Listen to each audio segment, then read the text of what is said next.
Welcome back to our YouTube channel, dear friends. Today our topic is about the various categories of powers exercised by Rajya Sabha, and today we will study all those categories one by one.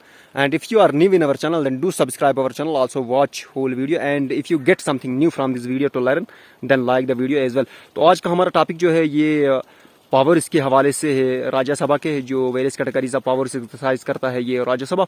और अगर आप हमारे channel में नए हो तो channel subscribe कर लीजिएगा, और अगर आपको वीडियो से कुछ नया सीखने को मिलता है तो वीडियो लाइक भी कर लीजिएगा।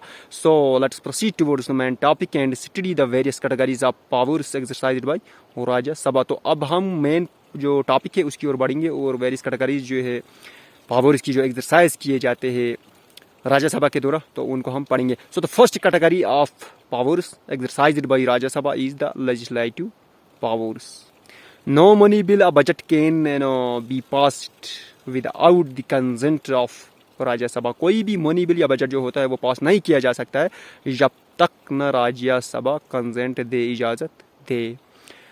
एंड राज्य सभा can also pass any bill on the subjects included in union list और कंकरेंट लिस्ट। और राज्यसभा जो होता है वो कोई भी बिल जो होता है उसे पास कर सकता है जो बिल बनाया गया हो उन सब्जेक्ट्स पे जो सब्जेक्ट्स इंक्लूड है यूनियन लिस्ट या कंकरेंट लिस्ट में।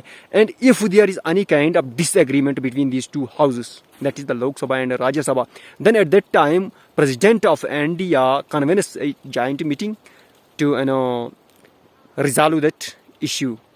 तो विद इन these 6 months तो प्रेसिडेंट ऑफ इंडिया जो होता है वो एक मीटिंग कन्वेन करता है, मुनक्किद करता है इस चीज़ के हवाले से कि उस इशू को वो क्या करे, हल करे, जो मतलब जिस इशू की वजह से इन दोनों हाउसेस के दरमियान कोई अगर डिसएग्रीमेंट हो तो। और ये जो मीटिंग मुनक्किद करता है प्रेसिडेंट ऑफ इंडिया इस इशू को रिजॉल्व करने के लिए, तो ये करता है 6 महीनों के अंदर।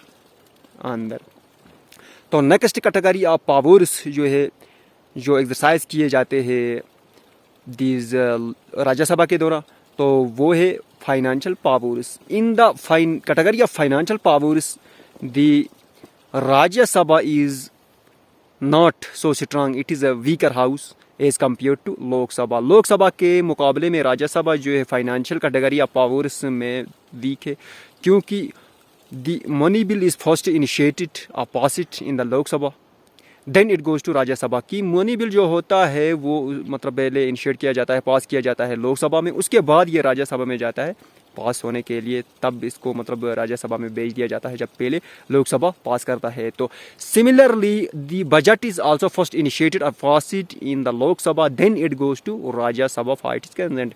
और कंसेंट के लिए, पास करने के लिए तब इसे भेजा जाता है इस बजट को राज्यसभा में, जब पहले इसको पास करता है Lok Sabha. So from these it become is amply clear that in the field of finance, in the financial category of powers, Lok Sabha exercises more powers as compared to Rajya Sabha, and Rajya Sabha is weaker in this category.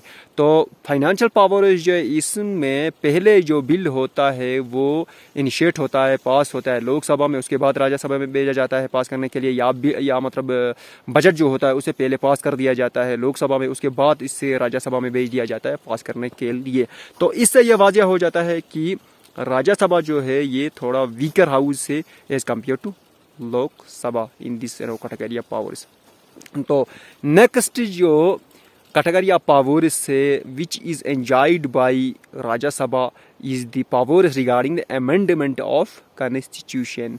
In the amendment of the provisions of the constitution, Rajya Sabha exercise को equal powers with Lok Sabha। उतने ही राज्य सभा powers exercise करता है amendment करने में, तरमीम करने में, हिंदुस्तान के आइन में जितने पावर्स एक्सरसाइज किए जाते हैं लोकसभा के दौरान।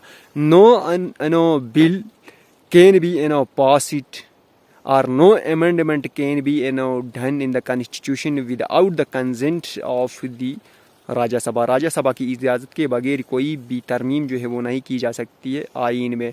any bill made regarding the amendment of the constitution of India can be valid only at the time when it is passed by Rajya Sabha also।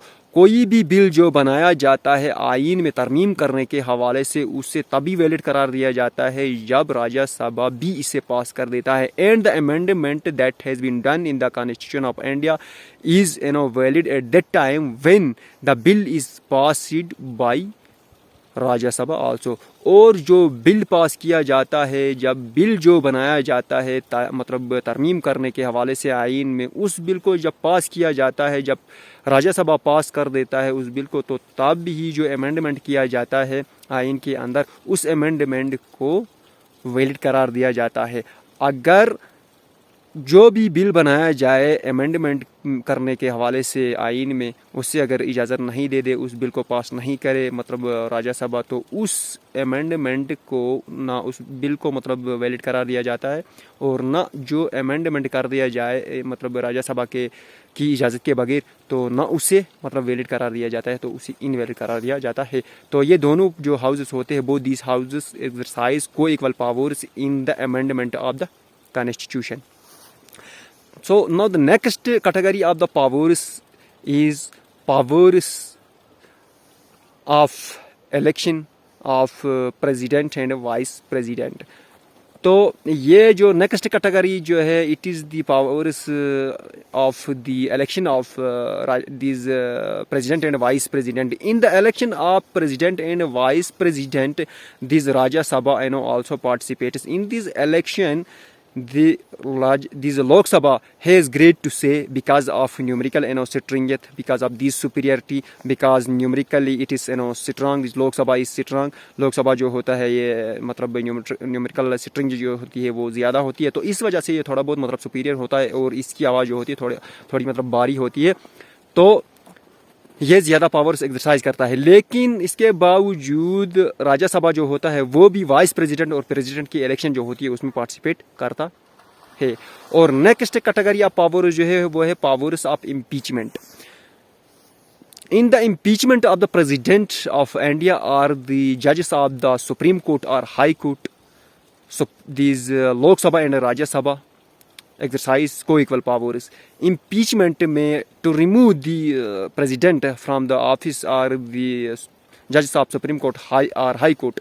In this field both these houses exercise co-equal powers. तो जो impeach किया जाता है, impeachment के ज़रिए जो remove कर दिया जाता है ऑफिस से प्रेसिडेंट को, इसमें और जो मतलब सुप्रीम कोर्ट के जजेस को इम्पीच कर दिया जाता है, रिमूव कर दिया जाता है मतलब ऑफिस से, या हाई कोर्ट के जज को रिमूव कर दिया जाता है. तो इस फील्ड में, इस कैटेगरी ऑफ पावर्स में, इस फील्ड में दोनों जो मतलब हाउसेस होते को इक्वल पावर्स जो होते एक्सरसाइज करते हैं.